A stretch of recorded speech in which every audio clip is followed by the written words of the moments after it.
With fantasy football drafts quickly approaching, I had a natural question. What if I could do one for the Oilers? On today's edition of Locked On Oilers, the forward group for the best players of the Connor McDavid era.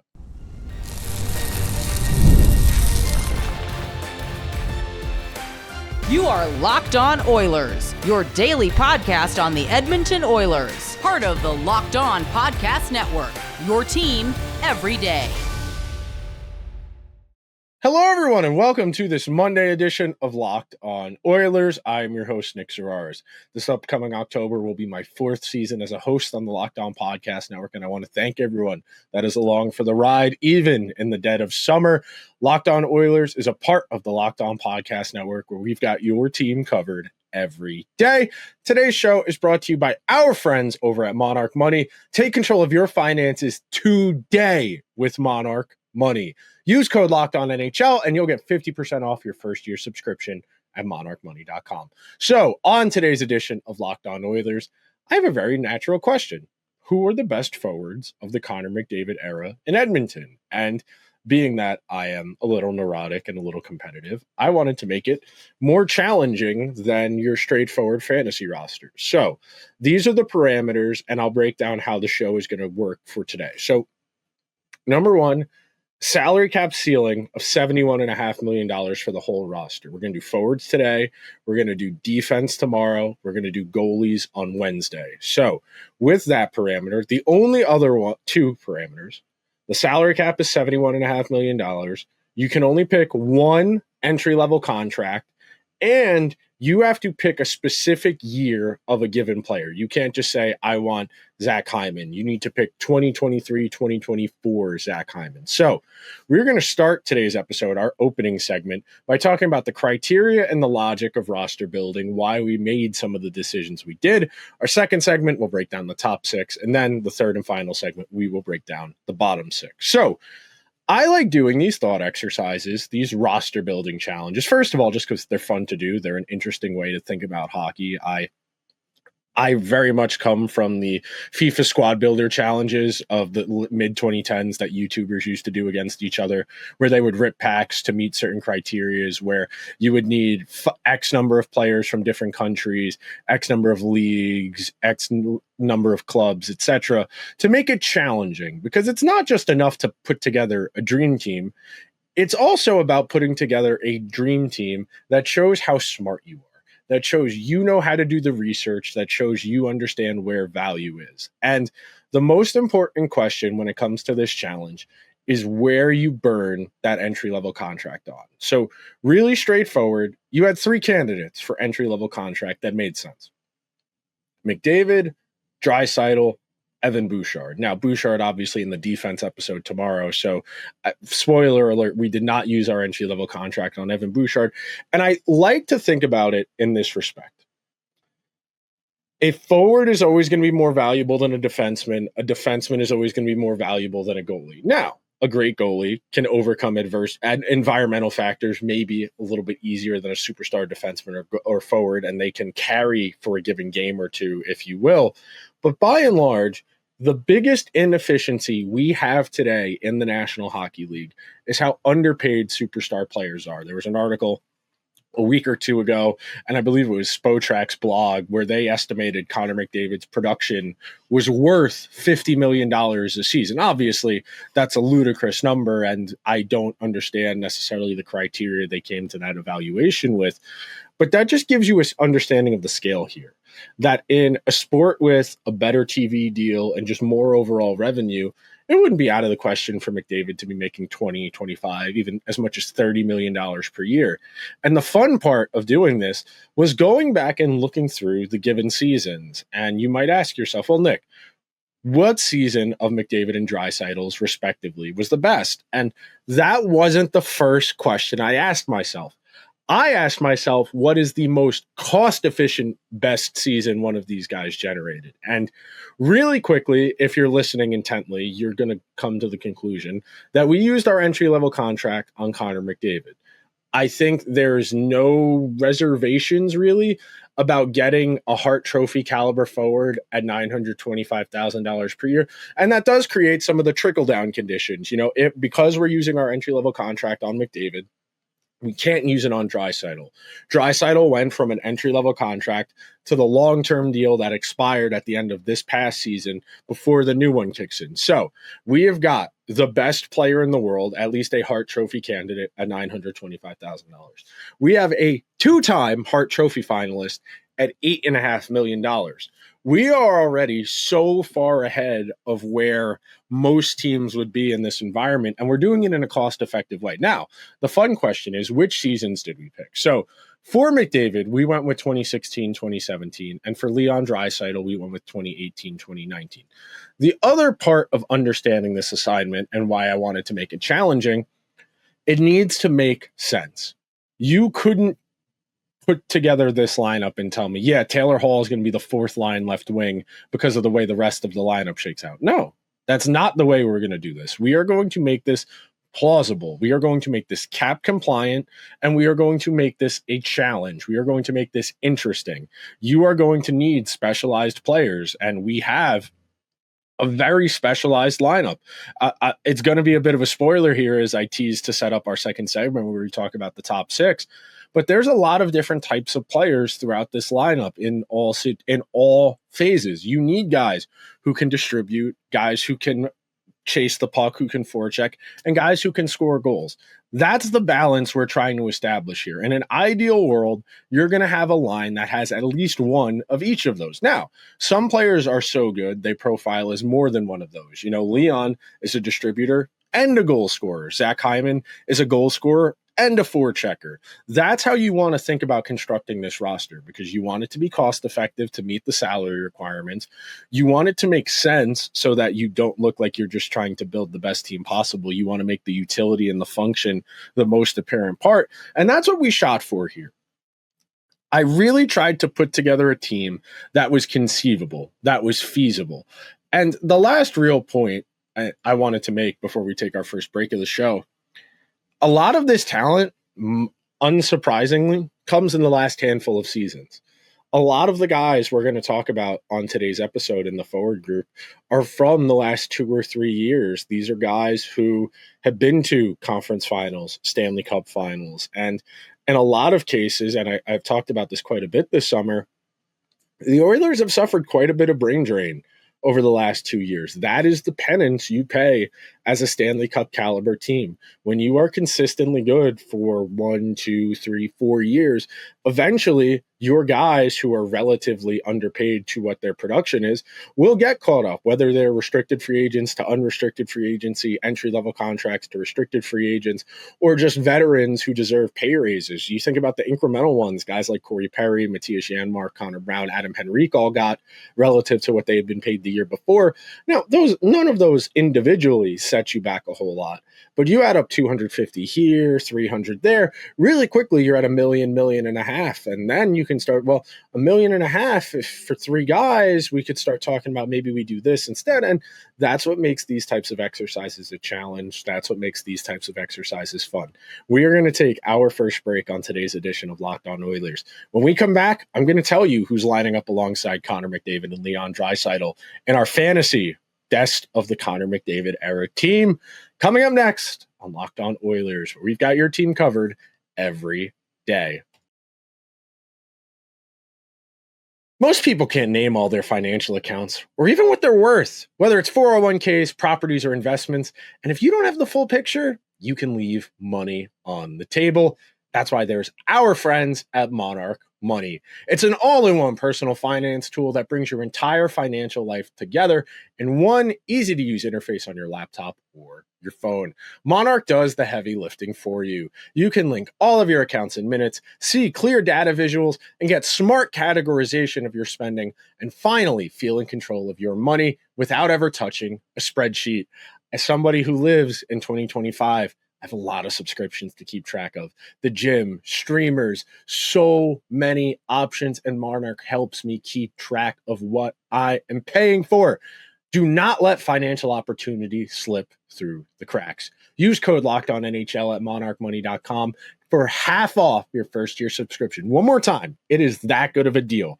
50% off your first year subscription at monarchmoney.com with code LOCKEDONNHL.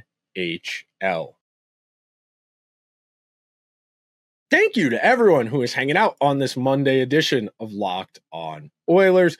This project was fun. I'm just going to come out and say it. I enjoy these types of exercises that really force you to do research, that force you to use your brain. And when you organize this type of project, you use a bunch of different resources. I used Puckpedia. I used Hockey Reference. I used Evolving Wild. I used Natural Stat Trick. I used Money Puck. I used Dauber Prospects. There are so many resources and databases out there just waiting to be tapped into. You know, there are plenty of free resources. You know, just with Natural Stat Trick, Hockey Reference, Money Puck, and Dauber Prospects, you can do a lot of the heavy lifting that I do on a given episode. If you're curious, you want to learn more, you want to understand more about the game, the tools and the resources for you to become more informed, to develop your own theories, your own philosophies. They're out there waiting for you to be tapped into. And it is a great opportunity. And most of all, the thing I enjoy about it the most, it helps me understand more. And I talk about this all the time, and the everydayers know this. Everybody watches hockey a little bit differently because there's so much going on in a given sequence. It's not like football where you're looking at the receivers, you're looking at the blocking, and you're looking at how the quarterback reads the defense. Hockey, each one of those individual matchups, all 5 guys for 5 guys, they all manifest very differently. You know, we're not reading high lows on a crossing route and just making the read off what the defense is giving us. We're trying to make a read based off of what our line mates are giving us, off of what the defense and the goalie are giving us if we're in the offensive zone. And that was really the impetus for putting together this forward group the way I have. So you heard me before say we have McDavid up front as our first line center on his entry-level contract. We have Draisaitl at $8.5 million as our second line center. So to start out this conversation, we're going to go right to a line that Oiler fans and everydayers are very familiar with, but a specific version of both guys. So to complement Connor McDavid on the first line as his wingers, we have 2023-2024 Zach Hyman, who scored 54 goals at $5.5 million, paying only $1 million per 10 goals. Incredible value. And then on the left, Ryan Nugent-Hopkins at $5.125 million. And we were taking the 2022-2023 version of Ryan Nugent-Hopkins, who had over 100 points that season. The logic, of course, you take the outlier seasons. Were there other guys I considered? Yeah. I looked at Jordan Eberle. I did look at Kyler Yamamoto, and yes, I did look at Jesse Puljujärvi, who is on this team, by the way. I looked at James Neal. I looked at Milan Lucic. I went through a lot of different avenues. I looked at Zach Kassian. I wanted to try and be objective. I wanted to be fair. I did not want to let my preconceived notions of value and these guys' respective talent levels and performances dictate this exercise. I wanted to go by the primary sources. I wanted to go by the data and make my determinations in conjunction with the data. That's why we picked the 2 extreme outlier seasons. And look, we all know Zach Hyman's not a 50-goal guy. 50 goals is a very high threshold. We're talking about 10, 15 players over the last 20 years. You know, Sam Reinhart, Ovechkin did it a couple times. Corey Perry did it once back in the day with Anaheim. But by and large, we are talking about very rarefied air. And then you get Ryan Nugent-Hopkins with that 100-point season pretty much out of nowhere, frankly. And I think you have Hyman as your net front and your puck retriever. You have McDavid as your distributor. You have Ryan Nugent-Hopkins as your distributor and a little bit more of the defensive responsibility. And I think, frankly, if we're playing Nuge in this role on the first line, we're asking him to tilt the ice a little bit. We're asking him to help McDavid and Hyman drive towards offense, and we're going to focus on possession. And, of course, we'll talk about the defensive pairs and how we'd like to roll them out more on Wednesday's show. On tomorrow's show, so I don't want to get too ahead of myself. But, yeah, we're going to tilt the ice as aggressively as humanly possible. We are going to live off of Connor McDavid's zone entries. We're going to live off of drop passes, and we are going to create chaos in the offensive zone. We want that free-flowing state of motion that the Oilers can operate in when they're at their best, and having McDavid with 2 complementary wingers that he has a proven track record of success with at their best versions. You know, Nuge's 100 points, Hyman's 50 goals, the extreme outlier seasons, which so happened to come along on nice contracts that worked out well. And we talked about this last week. Zach Hyman's one of the best deals in hockey. You know, even last year on the 26 goal season he had where he was injured, he missed a lot of games. Zach Hyman at 5.5, pretty good deal, even with the production they did get from him. Sure, he's getting older. The lingering doom of an age-related regression is plausible for sure. But I do think there is the capacity for the Oilers to probably squeeze a little bit more out of there. And in this fantasy exercise, we're taking the best version of both of these guys. Now, for Leon Draisaitl's wingers, I wanted to go for something a little more interesting. On the left, we have 2015-2016 Taylor Hall, who comes in at $6 million. Crazy to me, Taylor Hall was making more money than Zach Hyman was 5-10 years ago on a restricted free agent deal. And look, Taylor Hall, really good player, won a Hart Trophy. He'll probably end up being one of like 3 guys ever to win a Hart Trophy who doesn't end up in the Hockey Hall of Fame. That season in New Jersey, particularly weird. That NHL season at large, 2017, 2018 was very weird. But when you think about it, you are getting high-end skating, you are getting really strong finishing, and you are getting someone who, frankly, has shown a lot of utility over the years. He was putting together a pretty nice run of form in Carolina. He had a really nice season in Boston a couple years ago on that Bruins team that set the record when they won the President's Trophy for season points. Taylor Hall's put together a really solid NHL career, even though it's been very weird. You know, the Oilers trading him for Adam Larson, then him getting traded from New Jersey to Arizona, signing in Buffalo, getting traded to Boston, getting traded to Chicago, getting traded to Carolina. He's had a very unconventional path to get where he is. And that's a really good hockey player who's going to end up getting lost to time, where if you're not in the age cohort that's going to remember him, you know, in your teens or 20s during the 2010s and 2020s, he's someone who's going to get lost to time. You know, they'll see he won a Hart Trophy and they'll go, who's Taylor Hall? And that'll be 10, 15 years from now, which will sound crazy, but believe me, we'll get there where Taylor Hall is the way some people talk about guys like Ruslan Fedotenko and Vinny Lecavalier. You know, there's going to be a genuine drop-off in understanding and knowledge of the history. And then this one might surprise you a little bit. I mentioned him a few minutes ago.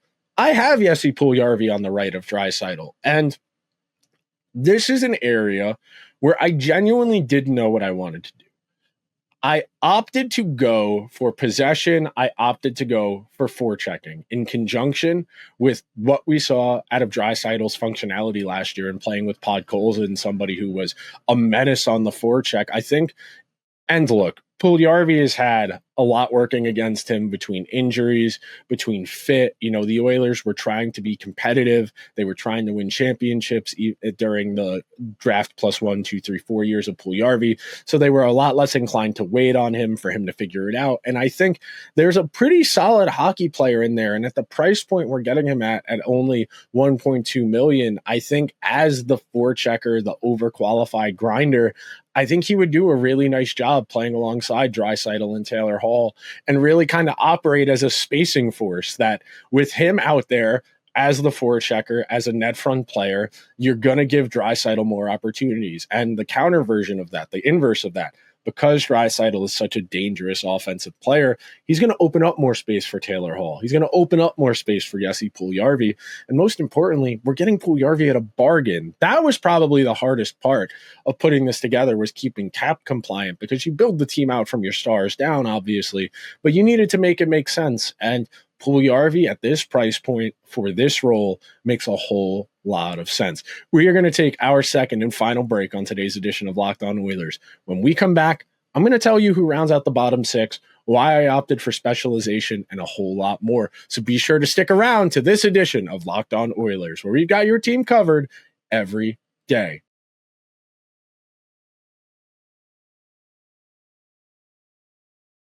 Thank you to everyone who is hanging out on this Monday edition of Locked On Oilers as we are breaking down the All Connor McDavid team so far.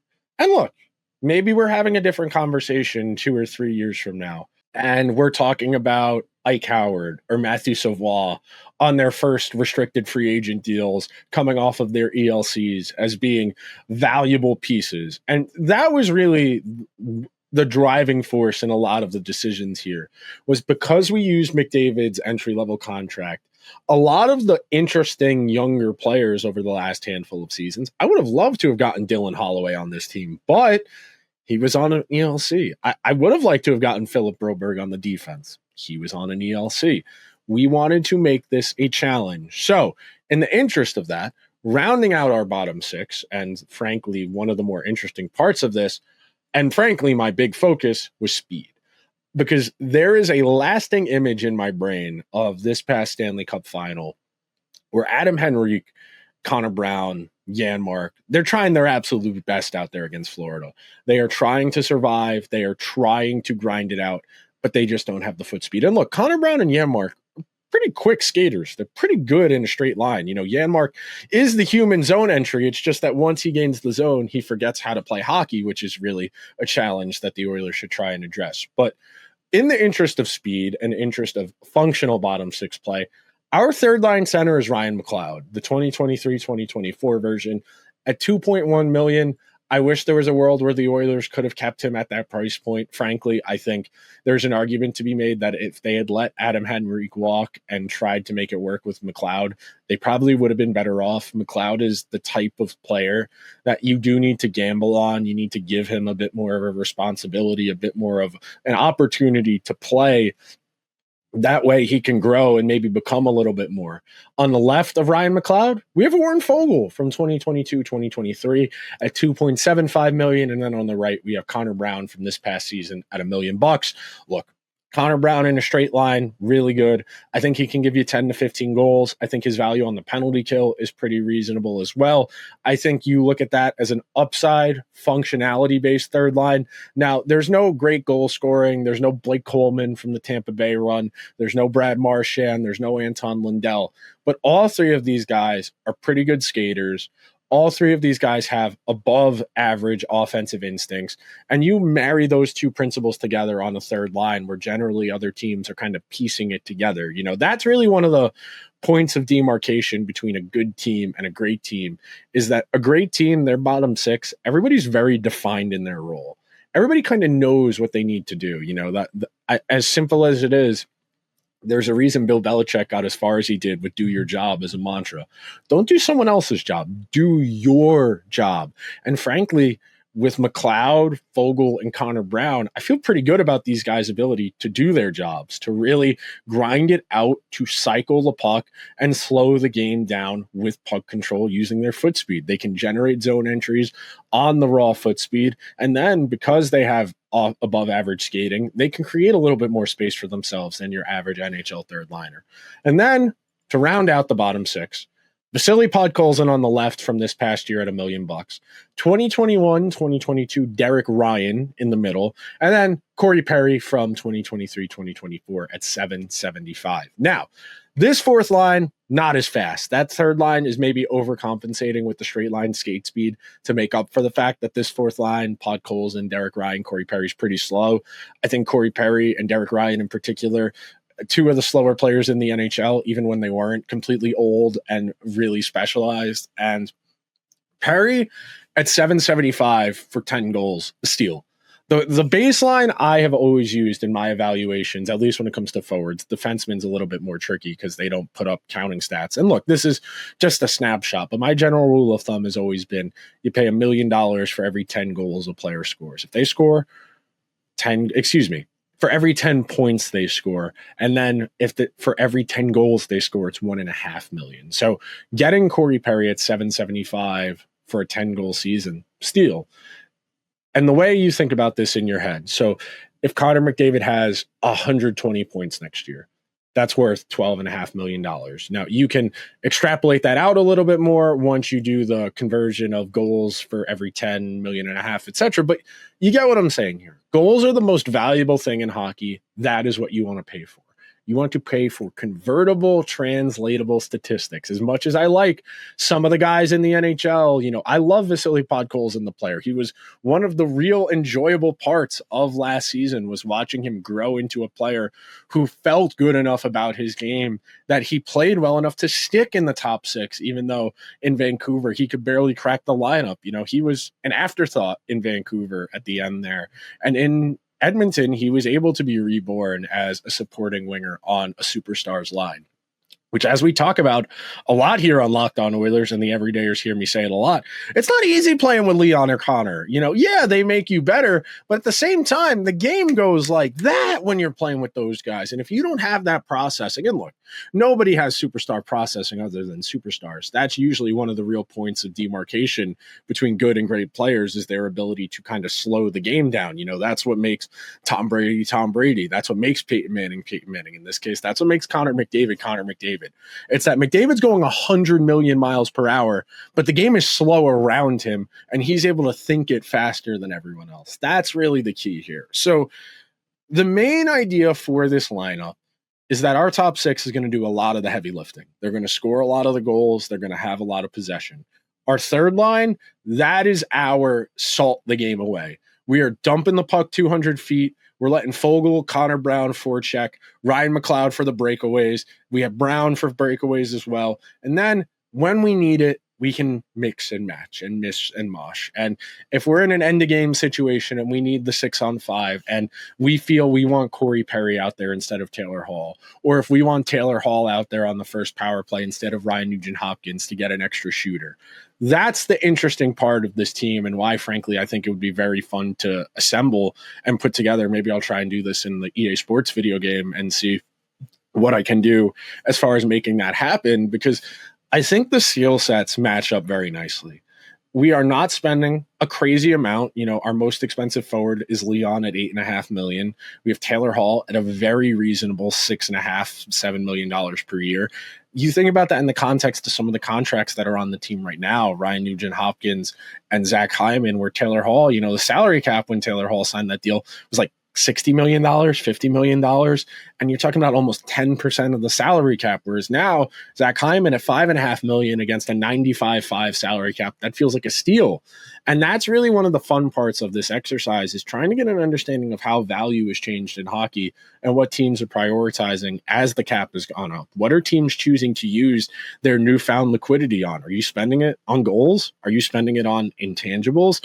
And that'll do it for part one of the All Connor McDavid edition of Locked On Oilers. Tomorrow we will do the defensemen. Wednesday we will do the goalies. And Thursday or Friday, depends how jet lagged I am, I will be back in the States and we will have a more up-to-date episode. I will talk to you guys tomorrow, but before we get out of here, subscribe to Locked On Oilers wherever you get your podcasts. If you're on Apple or Spotify, please take a second. Give the show that shiny 5-star review. It helps so much more than you think. If you're watching over on YouTube, hit the subscribe button, hit the alarm bell. I'm going to put the parameters for assembling the team in the description. If you want to get in on the fun, by all means, I'd be more than happy to engage. I like this exercise. I think it's a lot of fun. I think you can learn a lot and, frankly, develop some ideas, which is the fun part about doing this. Be sure to check out Locked On NHL and Locked On NHL Game Night, where they are breaking down all 32 teams ahead of the 2025-2026 NHL season. I will talk to you guys tomorrow. Until then, let's go Oilers.